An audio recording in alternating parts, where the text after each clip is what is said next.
Everyone, welcome back to my channel which is English Decode. दोस्तों, आज नई कहानी लेकर आई हूँ। कहानी बड़ी ही मज़ेदार है। इस कहानी के माध्यम से आज आपको बहुत सारे इंग्लिश के वर्ड सीखने को मिलेंगे और साथ ही इस स्टोरी के माध्यम से मैं आपको बहुत सारे इंग्लिश के स्ट्रक्चर्स भी बताऊंगी। उन स्ट्रक्चर्स की हेल्प से आप इंग्लिश के सेंटेंसेस खुद से बना सकते हैं और अगर आप मेरे स्टोरीज़ के रेगुलर व्यूअर्स हैं तो आपको उन स्ट्रक्चर्स के माध्यम से कैसे आप नए सेंटेंसेस बना सकते हैं, बोल सकते हैं या फिर स्टोरीज़ को पढ़ सकते हैं, ये आपको जानने में मदद मिलेगी। तो चलिए बिना किसी देरी के शुरू करते हैं। सबसे पहले देखते हैं स्टोरी का टाइटल। स्टोरी का टाइटल है द क्लेवर मर्चेंट। देखिए, मर्चेंट का मतलब होता है व्यापारी और क्लेवर का मतलब होता है चालाक। मर्चेंट एक नाउन है, क्लेवर एक एडजेक्टिव है। मैंने आपको बताया है कि जब भी नाउन के पहले कोई वर्ड आता है तो वो एडजेक्टिव होता है और एडजेक्टिव का काम क्या होता है? नाउन की विशेषता बतलाना। तो मर्चेंट कैसा था? क्लेवर था, यानी कि चालाक था। ये है हमारी स्टोरी का टाइटल। चलिए आगे चलते हैं। One rainy night. Rainy night यानी बरसात, बारिश वाली रात। तो बरसात वाली रात या बारिश वाली रात, एक रात, two men entered a guest house to rent rooms. अब दो आदमी इंटर की यानी कि घुसे, पहुँचे गेस्ट हाउस में, टू रेंट रूम, किराए पर रूम लेने के लिए। तो जब भी हम होटल में जाते हैं या गेस्ट हाउस में जाते हैं तो जब आप किराए पर रूम लेते हैं तो उसे इंग्लिश में कहते हैं टू रेंट रूम्स। रूम को रेंट पर लेना। There was only one vacant room.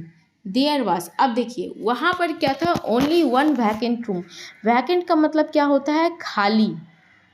खाली जैसे बोलते हैं ना, वैकेंट स्पेस, वैकेंट रूम। तो एक ही रूम था जो खाली था। So both of them had to settle to share it. अब देखिए, तो बोथ ऑफ देम यानी कि दोनों को, had to settle to share it, दोनों को सेटल करना पड़ा उस रूम को शेयर करने के लिए। देखिए, मैंने आपको बताया था कि जब भी हैव टू प्लस V1 रहता है तो हमें वो काम करना पड़ता है। जैसे आई हैव टू कुक, मुझे खाना बनाना पड़ता है। और जब आप इसी बात को पास्ट में बोलेंगे तो आप बोलेंगे आई हैड टू कुक, मुझे खाना बनाना पड़ा। तो यहाँ पे चूँकि ये स्टोरी पास्ट में है इसलिए यहाँ पे हैव की जगह हैड का इस्तेमाल किया गया है।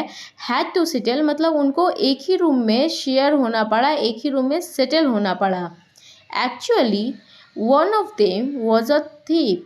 एक्चुअली यानी वास्तव में, वन ऑफ देम उनमें से एक, वॉज अ थीफ यानी कि चोर था, and the other was a rich diamond merchant, और जो दूसरा था, अदर वॉज दूसरा, एक अमीर डायमंड का व्यापारी था। The thief had been following the merchant for some time. अब देखिए, जो थीफ था, the thief had been following मतलब फॉलो कर रहा था the merchant for some times, कुछ समय से। The merchant was carrying a lot of cash and precious diamonds with him. व्यापारी अपने साथ कैरी कर रहा था यानी कि ढो रहा था, लेकर चल रहा था, अ लॉट ऑफ कैश बहुत सारा कैश, और प्रीसियस डायमंड्स और बहुत सारे हीरे। When the guest house owner gave the same room to both of them, जब गेस्ट हाउस के ओनर ने, अब देखिए ओनर का मतलब क्या होता है? ओनर का मतलब होता है मालिक, किसी भी चीज़ का मालिक, जैसे गाड़ी का मालिक, घर का मालिक, होटल का मालिक, रेस्टोरेंट का मालिक। तो जो मालिक होता है उसे इंग्लिश में ओनर बोलते हैं। तो जब गेस्ट हाउस के ओनर ने गेव द सेम रूम, एक ही रूम दिया, टू बोथ ऑफ देम उन दोनों को, the thief's heart filled with joy, चोर का दिल खुशी से भर गया, filled with joy. Both of them kept their luggage in the room, दोनों ने अपने लगेज को, अपने सामान को रूम में रखा। अ फ्यू मिनट्स लेटर, थोड़े मिनट्स के बाद या कुछ मिनट्स के बाद, अ फ्यू का मतलब होता है कुछ। The merchant went out for dinner. देखिए, गो का मतलब होता है जाना और वेंट यहाँ पे गो का सेकेंड फॉर्म है। गो आउट मतलब बाहर जाना। ये स्टोरी पास्ट में है इसलिए यहाँ पे गो की जगह वेंट का इस्तेमाल किया गया। तो वेंट आउट मतलब क्या हुआ, बाहर जाना, रूम से बाहर गया फॉर डिनर, डिनर के लिए। The thief searched through the merchants luggage. Search through मतलब क्या होता है, तलाशी लेना। सर्च थ्रू मतलब तलाशी लेना। तो चोर ने मर्चेंट के लगेज की तलाशी ली, सर्च थ्रू किया। बट लेकिन he did not find any diamonds, पर उससे कोई डायमंड्स नहीं मिला। देखिए एनी का मतलब यहाँ पे क्या हुआ, कुछ। एनी डायमंड्स, कुछ डायमंड या कोई डायमंड नहीं मिला। He did not find. अब देखिए दोस्तों, ये जो वाक्य है ये वाक्य है पास्ट इंडेफिनिट का निगेटिव वाक्य। कैसे, क्योंकि यहाँ पे डिड लगा है और डिड के साथ नॉट लगा है, तो ये है ही डिड नॉट फाइंड, उसे कुछ नहीं मिला, उसने कुछ नहीं पाया, एनी डायमंड्स।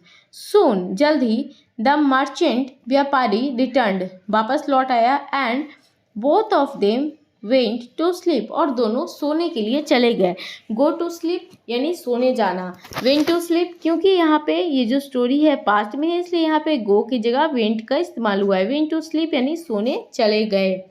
नेक्स्ट मॉर्निंग अगली सुबह the thief asked the merchant, चोर ने व्यापारी से पूछा, सर महाशय, आई एम अ थीफ, मैं एक चोर हूँ। थीफ यानी कि चोर।